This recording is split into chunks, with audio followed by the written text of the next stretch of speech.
Bismillahirrahmanirrahim. Uhayyikum bitahiyatil islamiyah.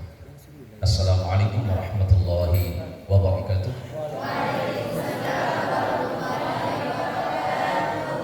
Alhamdulillahilladzi ja'alana minan nasihin wa afhamana bi ulumil ulama'il 'amilin. Asyhadu an la ilaha illallah wahdahu al-wahidul ahad al-fardus samad alladzi lam yalid wa lam yulad wa lam yakul lahu kufuwan ahad. Wa asyhadu anna Muhammadan 'abduhu wa rasuluhu wa khaliluhu wa la nabiyya ba'dahu. Allahumma shalli ala sayyidina Muhammad wa ala ali sayyidina Maulana Muhammad. Yang saya hormati dan saya muliakan Wakil Rektor Universitas Nahdlatul Ulama Kalimantan Barat, sahabat saya Roy Martin ini.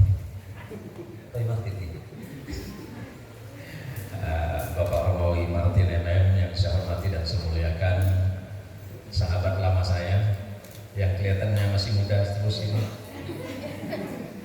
Ini bukan salah minum obat, ini salah baca doa kayaknya. Sahabat saya Kiai Basyuruddin yang saya hormati, pengasuh Pondok Pesantren Darun Nasy'iin, terlebih adik saya Kiai Ainun Najib, para santri-santri Darun Nasy'iin yang luar biasa. Apa kabarnya semuanya pagi ini? Baik, luar biasa, kelihatan sangat tampan-tampan semuanya ini. Atau memang saya salah lihat ini kelihatannya? Ya, santri itu kan seperti itu ya. Iya. Santri itu adalah kumpulan manusia yang cerdas. Saya bilang santri itu adalah kumpulan manusia yang cerdas. Walaupun mungkin sebagian orang berpikir bahwa santri itu aneh, bahwa santri putra itu kemana-mana kan sarungan gitu. Saya naik pesawat kemana-mana itu nggak lepas dari sarung. Mau penerbangan Indonesia ataupun penerbangan internasional saya pakai sarung. Hingga dulu ketika saya memperi istri saya orang Jawa Barat, mertua saya sempat bingung. Apa sih seandainya saya mengambil menantu itu santri? Hebatnya santri itu di mana?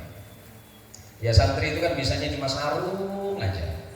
Saya jawab sama mertua saya, Pak, santri itu memang identik dengan sarung. Tapi Bapak jangan terkecoh sama sarungnya. Bapak nggak usah persoalkan sarungnya. Itu isinya saja, Pak.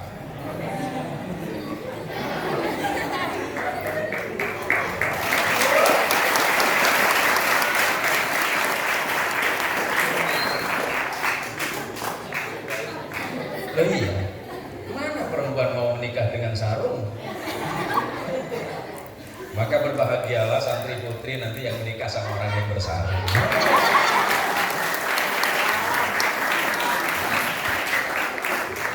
Nah, kenapa? Orang Indonesia itu adalah tipologinya. Orang Indonesia itu adalah orang yang sangat mau menerima apapun. Kita bicara hari ini tentang kemerdekaan dalam konteks kehidupan sosial di dunia pesantren. Ada dua kata kalau kita bicara tentang santri, yaitu pondok pesantren. Padahal kata pondok itu bukan asli produk Indonesia. Pondok itu konon terambil dari bahasa Arab funduk, yang bermakna hotel atau asrama. Tetapi kemudian pada kata kedua ada kata pesantren. Pesantren itu bukan produk Arab dan juga bukan produk Indonesia. Tapi pesantren itu awalnya kata santri, mendapat awalan P dan akhiran E. Kata santri itu terambil dari bahasa Sanskrit, bahasa Sanskerta lama, terambil dari kata sastri. Sastri itu artinya orang yang hidup memahami agama berdasarkan kepada sumber kitab suci. Bisa bermakna juga sanstra. Kenapa? Karena mereka adalah manusia baik. Berarti santri adalah kumpulan manusia-manusia baik.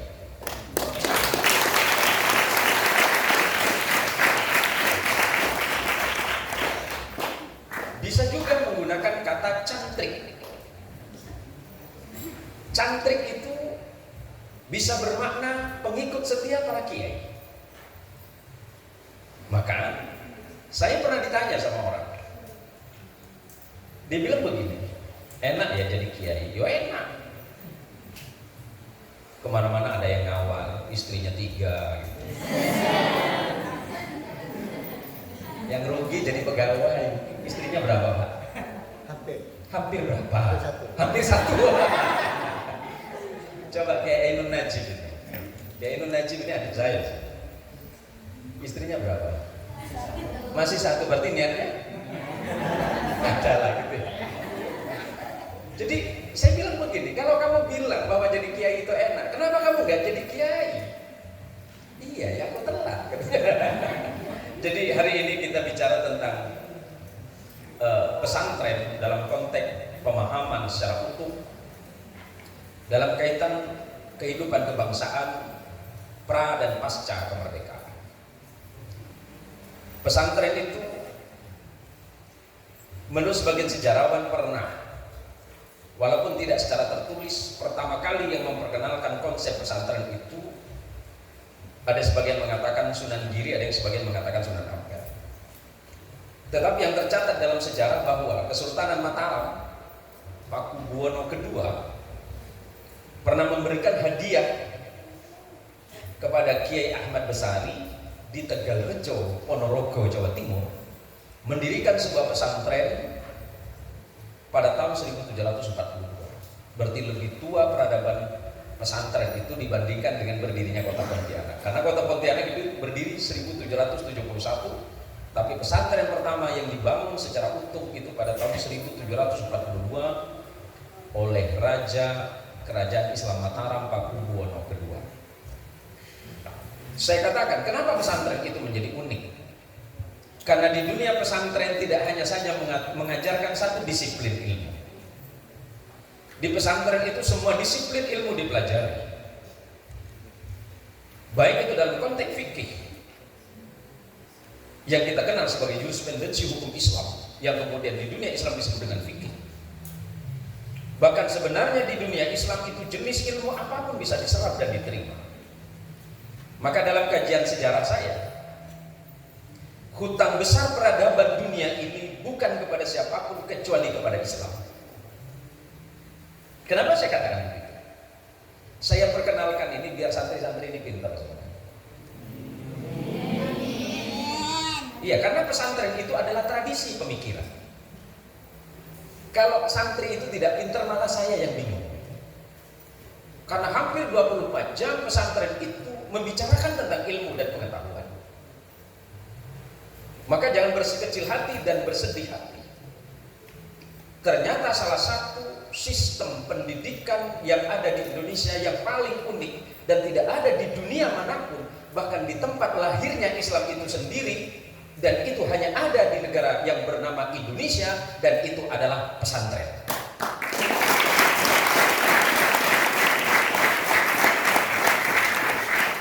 Tidak ada di dunia manapun, tidak ada.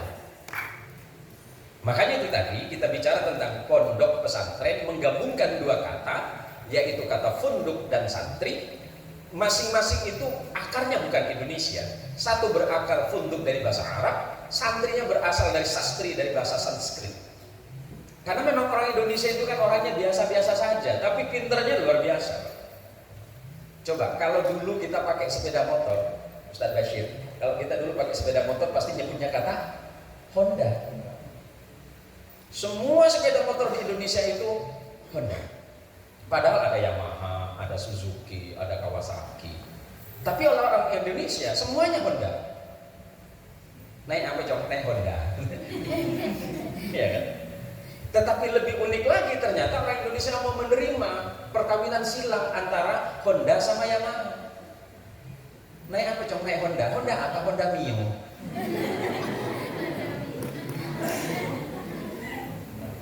Ya Honda, Mio itu Yamaha. Tapi orang Indonesia nggak masalah dengan itu. Artinya bahwa kecerdasan orang Indonesia itu di atas rata-rata. Dia mampu menyerap apapun. Nah, kita kembali sekarang ke dunia pesantren. Pesantren itu adalah dunia pendidikan yang unik dan tidak ditemukan di belahan dunia manapun. Di dunia pesantren tidak hanya membicarakan tentang hukum. Di dunia pesantren bahkan setiap disiplin ilmu itu begitu dihargai. Di dunia pesantren diajarkan juga tentang logika yang kita kenal dengan ilmu mantik. Di pesantren dikenalkan dengan ilmu gramatika yang kita kenal dengan ilmu bahasa, yang menyangkut di dalamnya ada nahwu, ada saraf, kemudian dalamnya nanti ada namanya ilmu balaghah yang meliputi kepada arud, batik, bayan dan ma'ani. Di dunia pesantren itu tidak ditemukan di dunia lain selain di dunia pesantren. Dan di dunia pesantren di Indonesia, pada akhirnya kemudian ketika masuk penjajahan Belanda di Indonesia, dunia Islam dan dunia pesantren yang menggagas tentang bagaimana kehidupan merdeka. Karena kemerdekaan itu adalah merupakan hak dasar bagi setiap manusia. Maka kelak di belakang hari, di preambul atau di pembukaan undang-undang kita menyebutkan kata atas rahmat Allah Subhanahu wa ta'ala. Dan sila pertama di Pancasila itu adalah ketuhanan yang Maha Esa. Bahwa semuanya itu tidak bisa terjadi tanpa rahmat dan izin dari Allah.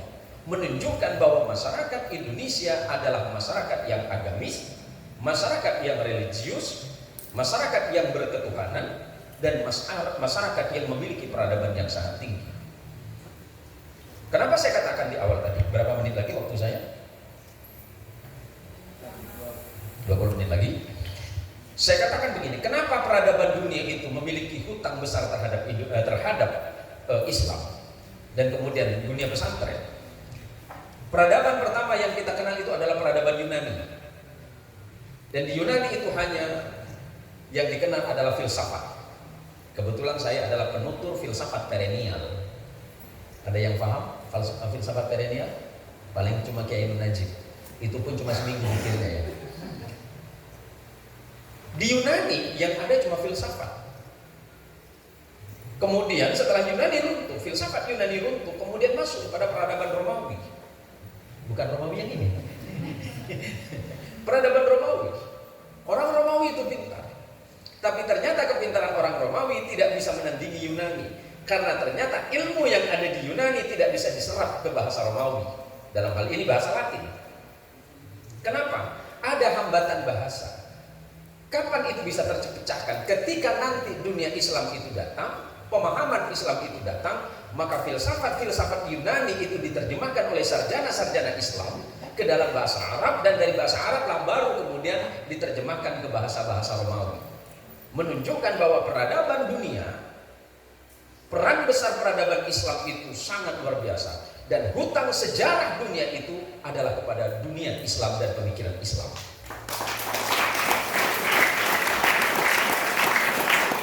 Jadi jangan kecil hati ketika ada di pesantren. Justru kalian adalah orang-orang istimewa di tempat ini. Karena kalian mewarisi tradisi pemikiran Islam yang sangat panjang dan sangat runut. Jadi memikirkan Islam itu jangan separuh. Apa-apa kemudian, sekarang ini kan banyak nih, lagi musim ya Pak Romawi. Nah, ini mudah-mudahan Universitas Nahdlatul Ulama ini mampu menggagas pemikiran yang lebih brilian lagi tentang keislaman sebagai rahmatan lil alamin. Karena kita sudah mulai gelisah hari ini. Ketika di sana sini kita sudah sering mendengar ceramah-ceramah atau khutbah-khutbah atau apapun bahasanya, baik di media sosial atau dimanapun, kita selalu khawatir dan gelisah. Kenapa Islam itu harus diperkenalkan dengan cara yang keras? Perbedaan pemikiran itu sudah biasa, dan di dunia pesantren itu hal biasa. Bahkan di dalam mazhab fikih sekalipun, kan ada 4 pemikiran yang berbeda. Ada Hanafi, Maliki, Syafi'i, dan Hambali. Tidak termasuk pada mazhab berpikir yang lain. Dan di dunia pesantren disiplin itu semuanya dipelajari. Karena dunia pesantren menginginkan bahwa para santri itu bukan hanya sekedar pintar di dalam satu pemikiran, tetapi dia harus unggul dalam pemikiran apapun. Dan itu hanya ada di dunia pesantren.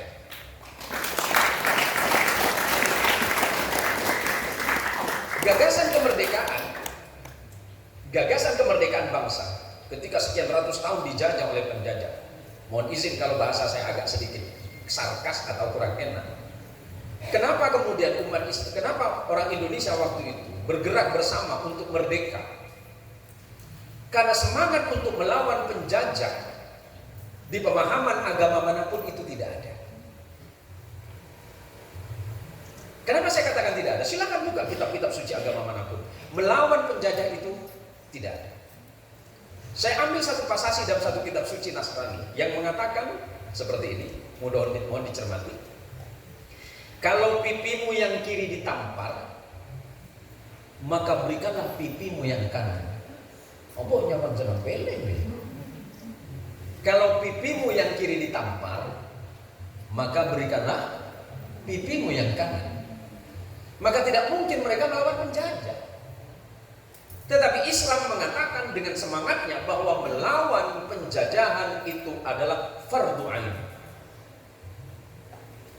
Maka bergeraklah manusia Indonesia untuk melawan penjajah, karena penjajahan itu dalam bentuk apapun itu sudah melanggar hak hidup manusia, dan itu sudah diatur dalam ajaran agama kita, diatur oleh Allah dalam konteks Al-Quran dan hadis Rasul Muhammad SAW.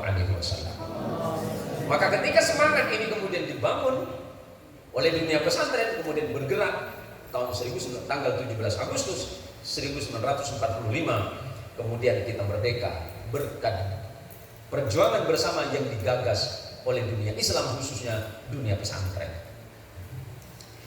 Setelah merdeka baru beberapa hari kemudian datang lagi Belanda ke Indonesia melalui NICA, Netherlands in the Civil Administration. Tokan cari kan? Jadi tak tahu lagi Ustaz Romawi yang menyampaikan. Tapi santri itu memang hebat, Pak.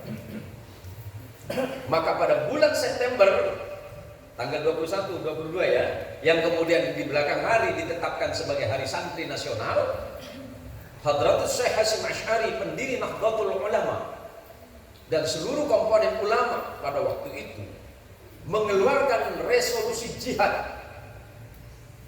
Resolusi jihad baru berapa bulan setelah Indonesia merdeka, Belanda datang lagi mengambil lagi Indonesia.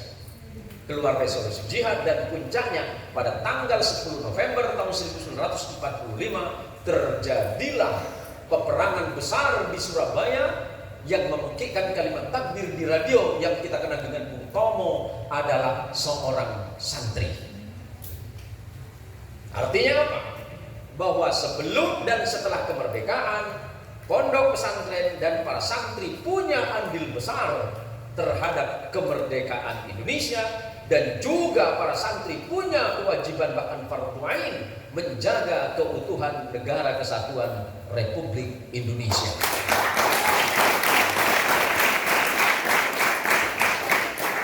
Karena saya sampaikan dalam kajian pemikiran Indonesia dalam konteks kesejarahan, bahwa Indonesia tidak punya pesantren, tetapi pesantrenlah yang punya Indonesia. Jangan dibalik. Pesantren ini yang punya Indonesia, saham kita di Indonesia. Maka untuk apa kita merusak ini?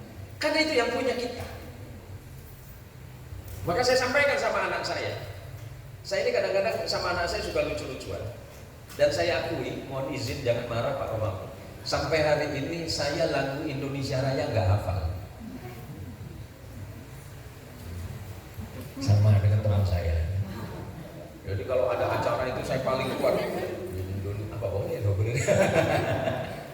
Tapi jangan ditanya semangat kebangsaan saya. Sebab mbah saya itu, mbah saya, Allah yarham, Allahumma firlah. Kalau ditanya mbah orang apa? Madura. Indonesia mau bokak, goreng Madura. Tapi jangan ditanya tentang Indonesia.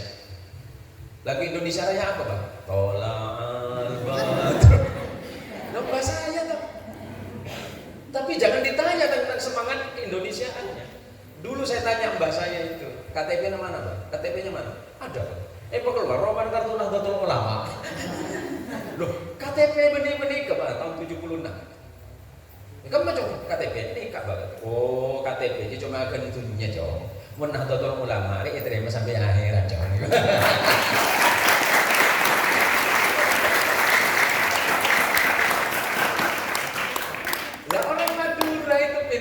Orang Madura ini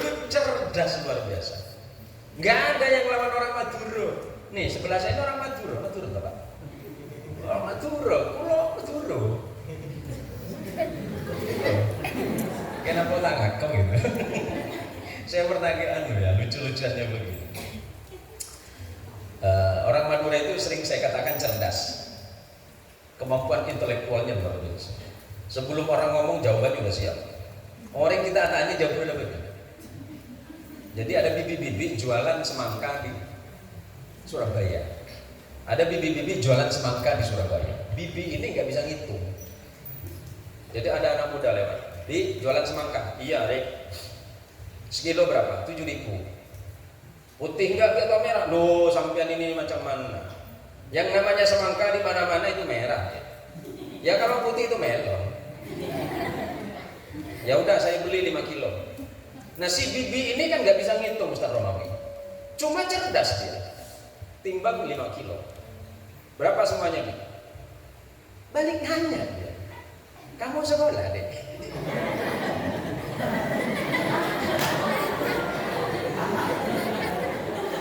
Iya, saya sekolah, saya kuliah S2. Loh, masa sekolah S2 tak bisa ngitung 7.000 kali 5 kilo? Padahal abang kita tahu ngitung. Jadi, dijawab. Ya kalau 7.000 kan 1 kilo. Nah, semangkanya berapa? 5 kilo. 35. Ya sama dengan hitungan saya, Dek. Nah, selesai itu.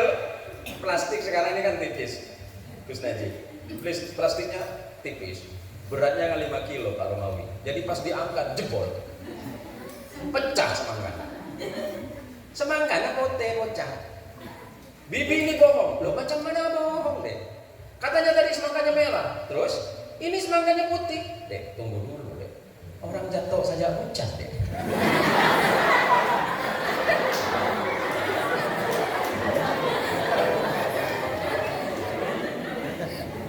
Apalagi semangka.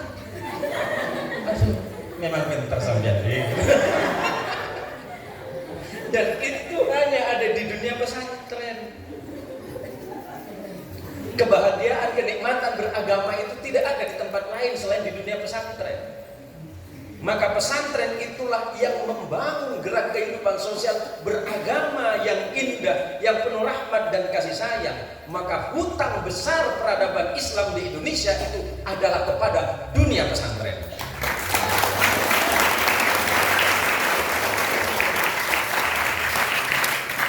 Jangan malu ngaku santri. Santri ini kalau di sistem perdagangan disebut multi level marketing. Semua bisa. Santri ini semuanya siap pakai. Keluar dari Darun Nasi ini insya Allah siap pakai. Ada yang keluar dari Darun Nasi jadi kiai. Ada yang jadi ustaz. Ada yang jadi kiai YouTube. Gak apa-apa, Kiai Ainun Najim gak masalah.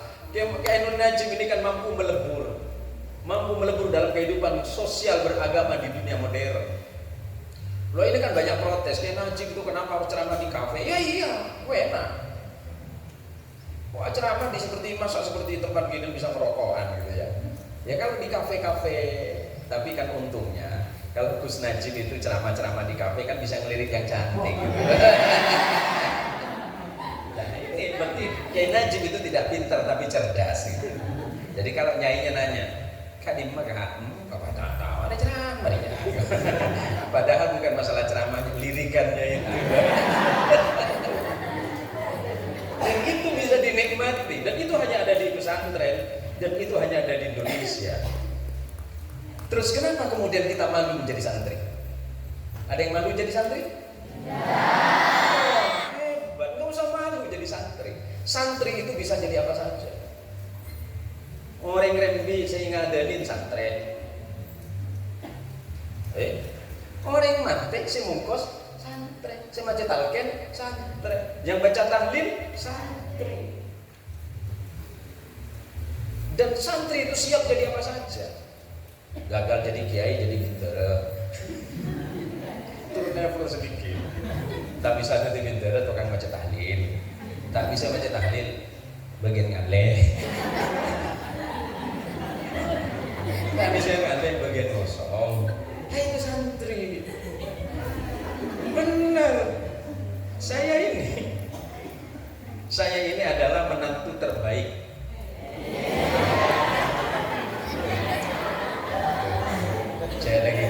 Marlitin. Lah kenapa Pak Yai kok jenengan itu menantu terbaik? Ya karena mertua saya anaknya cuma satu. Ya cuma istri saya itu anaknya. Maka saya ini selalu dibangga-banggakan sama mertua saya. Oh kalau menantu saya, jangan bahagia. Nah coba gula. Istri saya itu nggak punya saudara, cuma saya. Maka saya adalah pewaris tahta tunggal kerajaan mertua saya.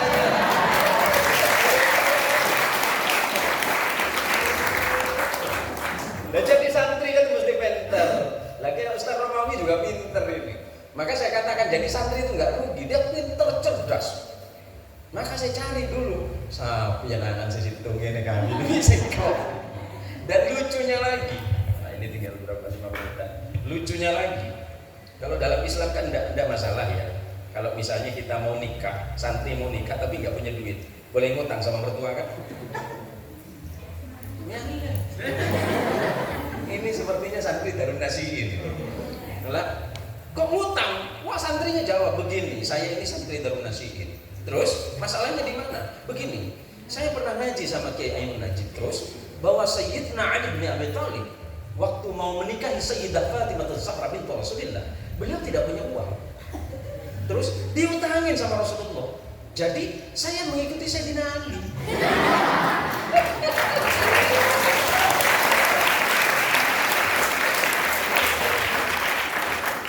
Maka saya ngutang sama mertua saya.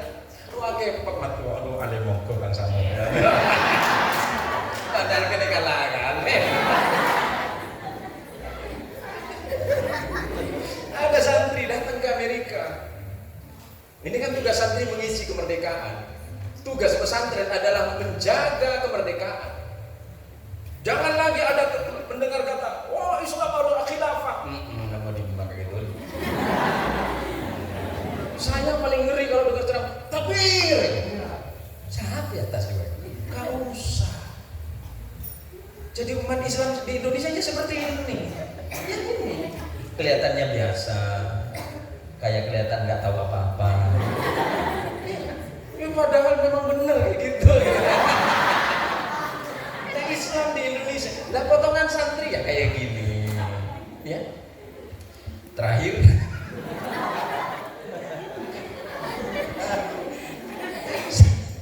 saya diundang ke Denpasar Bali sekitar tahun 2011. Saya diundang oleh salah satu pengusaha di Denpasar. Kebetulan beliau itu mau selamatan rumah. Jadi yang dipikir sama saya ini, aduh, hari banyaknya saya mau dinamakan. Oleh dua, oleh ampel, oleh ada cileng gule, cemur.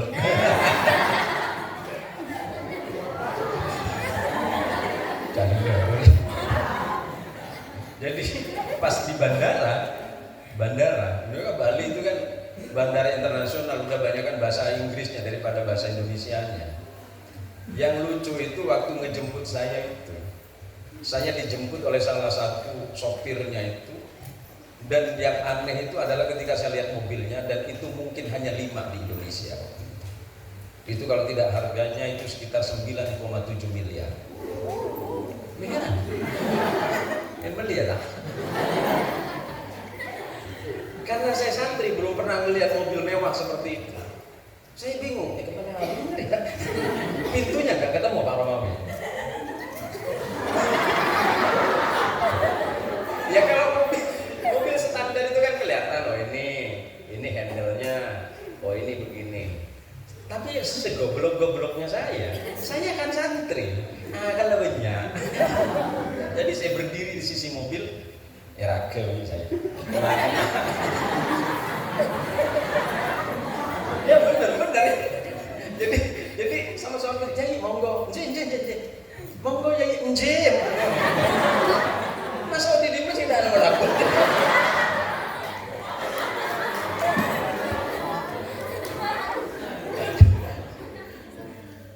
Akhirnya mungkin dia paham dengan gelagat saya. Saya pura-pura lihat atas, masya Allah, bandara ini luar biasa. Kamu kena ya. Itu kan elektronik semua, magnetik semua. Naik ke atas, pintu naik ke atas. Oh ini nada. Santri jangan kehilangan akal. Santri jangan kehilangan ide, sebab ide kebangsaan itu adalah idenya para santri.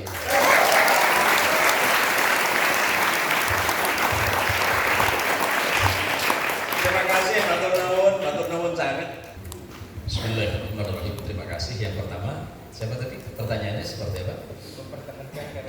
Karakteristik sebagai seorang santri. Baik. Terima kasih. Dan itu pertanyaan yang sangat luar biasa. Tepuk tangan dulu.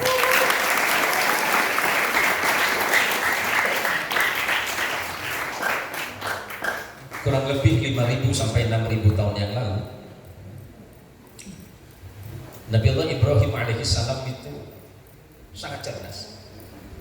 Walaupun kecerdasannya itu masih didahului oleh Idris alaihissalam. Nah, jadi karena saya ini penutur filsafat, saya ingatkan mungkin adik-adik perempuan ini, santri putri ini pernah pegang salah satu merek tas yang tulisannya Hermes. Pernah pegang atau pernah melihat? Seakan-akan itu menjadi simbol prestisius. Kalau sudah pegang Hermes, konon harga termahal hari termurah, Hermes termurah hari ini 70 juta. Ada yang mau beli? Itu termurah itu. Dan termahal bisa mencapai 2 sampai 3 M. Ketahuilah bahwa sebenarnya kita sudah kecolongan. Hermes itu adalah mitologi Yunani. Hermes tulisnya dibaca Hermes. Sebenarnya itu adalah Nabi Idris alaihissalam. Di dunia filsafat dikenal dengan hermetisme. Karena dulu Nabi Idris alaihissalam itu menurut keyakinan bangsa Yunani adalah manusia suci yang dikirim oleh para dewa. Masalahnya, problem utamanya adalah bahwa kita itu tidak tertarik untuk memikirkan hal yang demikian. Kemudian kesininya ada Ibrahim alaihissalam. Ibrahim alaihissalam pernah mengatakan, "Alal aqili ay yakuna arifan bi zamanihi mustaqbilan fi sya'nihi wa 'arifan bi rabbih." Nah, itu santri. Jadi orang santri itu harus pintar, santri itu harus cerdas. Karena santri itu punya potensi untuk melebihi yang lain. Jadi kata Nabi Ibrahim alaihissalam, orang yang berakal, orang yang cerdas, orang yang hebat, santri itu kan orang pintar, santri itu kan orang cerdas. Harus tahu tentang konteks zaman yang tengah dihadapi. Jadi santri dengan segala pemikirannya itu sangat fleksibel. Kebutuhan zaman itu seperti apa, dan santri harus paham akan itu. Maka kemudian dalam konteks ini di Indonesia sampai berdiri perguruan tinggi, salah satunya yang digagas oleh Nahdlatul Ulama menjadi UNU, Universitas Nahdlatul Ulama, dan kita patut berbangga menjadi bagiannya. Dan kalau memang kita mampu, kita harus mampu memperjuangkannya bersama-sama. Santri seperti apapun keadaannya dan dimanapun dia berada, harus bisa menjadi warna dari suasana atau mewarnai suasana, bukan diwarnai. Tanggung jawab moralnya adalah bahwa santri harus memiliki ide dan gagasan bagaimana mencerdaskan kehidupan manusia, bukan hanya dalam konteks ini, tapi bukan hanya dalam konteks spiritual, tapi dalam konteks sosial. Santri itu harus menjadi manusia terdepan dan menjadi penggagas utamanya.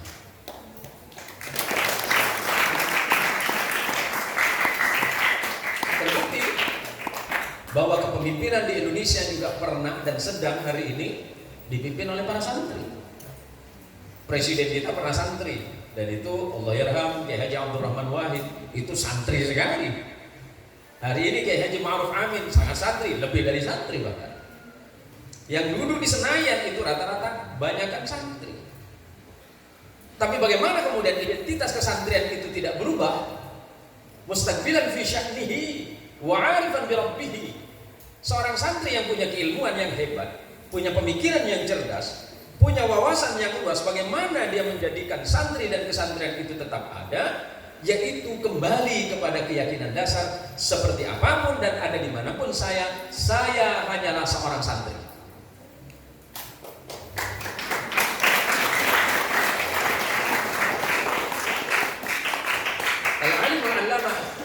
Al-Imam Al-Muhaddits Sayyid Muhammad bin Alawi bin Abbas Al-Maliki pernah mengatakan, mazil tataliban. Selamanya ya kamu santri. Artinya saya hebat-hebatnya Kiai Ainun Najib, Kiai Ainun Najib santri. Secerdas-cerdasnya sinten jenengan? Aduh, tak kuat ketelangan itu. Itu bukan telangan, udah kerbau sudah itu. Lah, saya hebat-hebatnya sampean masih santri, sampai kapan? Anggaplah saya nanti keluar dari Darun Nasyidin, saya punya gelar S sampai S-nya habis. Saya masih santri, saya punya tanggung jawab moral untuk mengabdikan ilmu dan kemampuan saya kembali kepada tempat saya dibesarkan. Sampai kapanpun. Dan uniknya santri di situ. Dan tidak ada itu sistem pendidikan di dunia manapun selain bagaimana menjadi santri sehebat dan sepintar apapun. Coba kalau saya suka tertarik kalau santri itu saya masuk. Padahal saya ini bukan salah satu pimpinan pondok pesantren, tapi ada satu kiai yang sahabat karib saya di sekitar Cilacap. Jadi karena kiai yang di Cilacap ini udah kiai besar, nah saya teman baiknya. Karena dulu kalau dia nggak punya duit, ya ngambil punya saya. Ya duit saya, duit dia bukan punya saya. Kita bukan cuma makan sepiring berdua, sepiring bersepuluh. Mun santri lah begitu. Nah saya sepiring tahan dengan dulu. Bentar deh udah saya baru mau bodoh. Saya ini dibesarkan dalam dunia dan tradisi pesantren yang sangat kental. Saya adalah orang pertama yang paling tidak terima kalau santri itu dijelek-jelekin.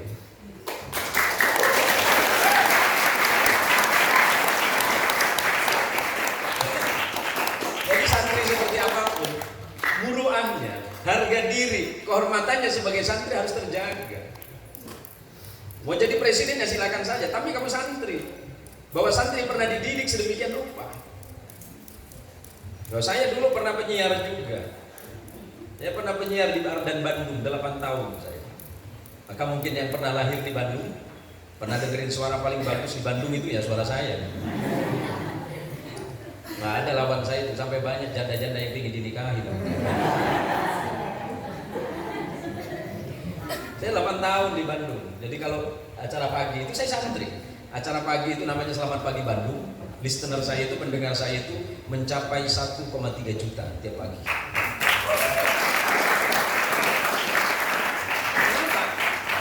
Masalah malah suara, tapi saya santri. Santri itu kan pinter.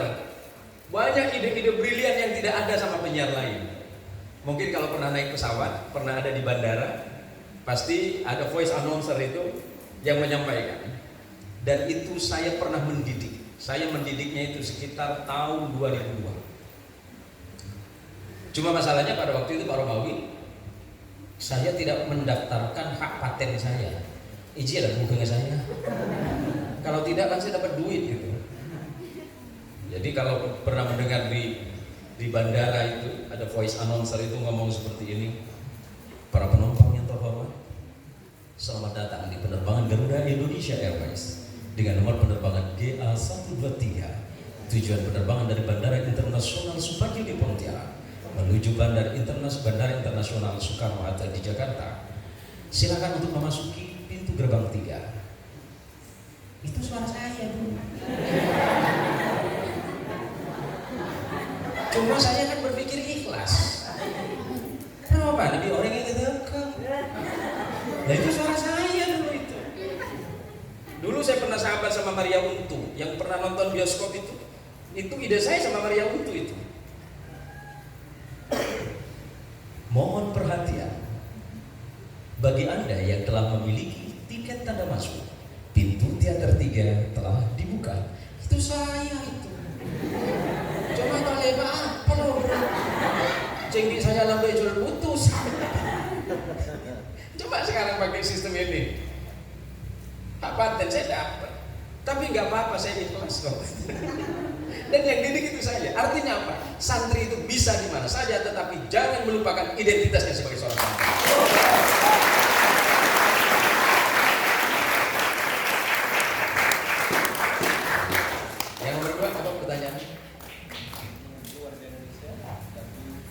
sampai nyindir saya. Mengaku orang Indonesia tapi tidak punya lambang Indonesia. Ini ada, ya? Tidak punya duit ya, saya belikan. Maka disitulah kemudian ada gagasan brilian yang pernah dicetuskan oleh Kiai Haji Abdullah Hasbullah. Kalimat beliau yang sangat fenomenal, hubbul watan minal iman. Sekarang di Saudi Arabia itu, ketika krisis di tengah masyarakatnya, krisis nasionalisme, tidak boleh lagi di Indonesia ada dikotomi perbedaan tentang agama dan nasionalisme. Gagasan keagamaan dan nasionalisme itu sudah digagas oleh para kaum santri sebelum Indonesia itu merdeka. Bahwa Indonesia itu sudah final, bahwa memang penduduk Indonesia 80% sekian itu adalah muslim, tetapi tidak usah dipaksakan Indonesia menjadi negara Islam. Cukuplah Indonesia sebagai Darussalam, bukan Darul Islam. Artinya begitu luasnya, begitu hebatnya pemikiran kaum santri. Walaupun sebenarnya kita punya potensi besar untuk menjadikan Indonesia sebagai negara yang berasaskan agama, tetapi para ulama-ulama besar kita tidak pernah memaksakan kehendaknya untuk menjadikan Indonesia menjadi negara agama. Gagasan atau ide kebangsaan itu hanya ada di tanah kita. Saudi baru 2 tahun ini niru-niru kita. Saudi nanya, Mantuan Salman tanya ke Pak Jokowi, oh wi aman. Kira-kira begitu toh. Nah kalau guyonannya santri itu kan suka nggak lucu ya. Saya dulu itu kalau di pesantren itu, ketika saya di Bogor, itu ngobrol sama temen itu, dia kan ngaji sama saya itu, Ustadz, kalau nanti sampean masuk surga mau lantai berapa? Iya, lantai 100 Pak. Iya jangan tinggi-tinggi Ustaz. Kenapa? Nanti kalau saya sowan sama sampean takut kosong. Guyonan santri itu kan guyonan lucu, intelek tapi agamis. Dan nanti saya sama Ustadz Bashir ini kan kita tetanggaan saja di surga. Biar cerita hari ini bisa diulang lagi. Mana Pak Ustadz? Nyari sampean Nih apa bos, oke saya surga dan lagi.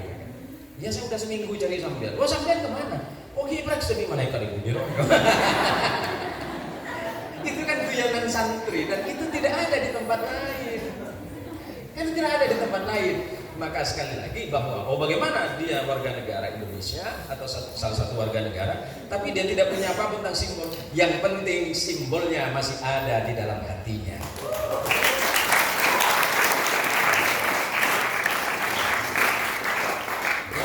Tambah saya, mon KTP cuma gendunya nyong, mon kartu tanda NU ya sampai heran diterima di malaikat. Loh kok begitu Mbak? Ya nanti kalau saya ditanya, karena mbak saya itu salah satu muridnya Hadratis Syekh Hasyim Asy'ari tahun 30-an. Mbak saya, karena alumni sana. Loh kok begitu Mbak? Ya nanti kok mentak bisa jawab mereka beda kok jadi santri lagi Hasyim. Man buka apa? Kok santri lagi Hasyim? Ini pakai Hasyim, ya entah lah ada sana. Paling jawab pakai Hasyim macam dia aja tak jawaban.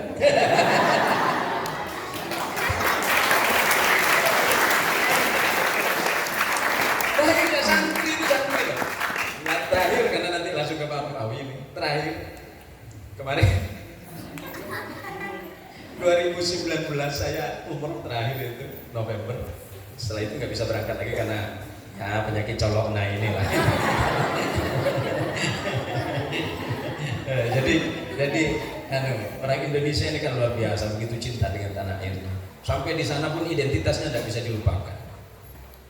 Bukan yang di sini, tetapi sarung.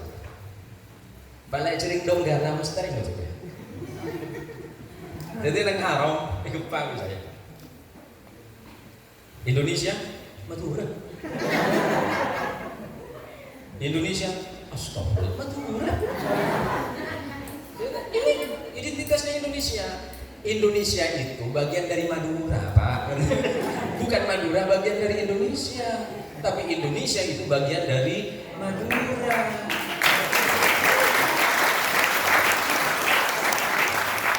Saya jawab dengan pilihan. Saya bukan seorang sejarawan, saya hanya penutur. Saya menuturkan dua. Pertama filsafat dan yang kedua sejarah. Kenapa saya katakan bahwa Madura bukan bagian dari Indonesia, tapi Indonesia bagian dari Madura? Indonesia ini tidak akan berdiri tanpa adanya kerajaan besar, salah satu di antaranya adalah Majapahit. Dan Majapahit itu tidak akan berdiri tanpa ada ide dan gagasan dari seorang bupati Kabupaten Sumeneb hari ini yang bernama Arya Wiraraja. Artinya bahwa berdirinya Majapahit itu karena ide yang dibangun oleh orang Madura yang bernama Arya Wiraraja.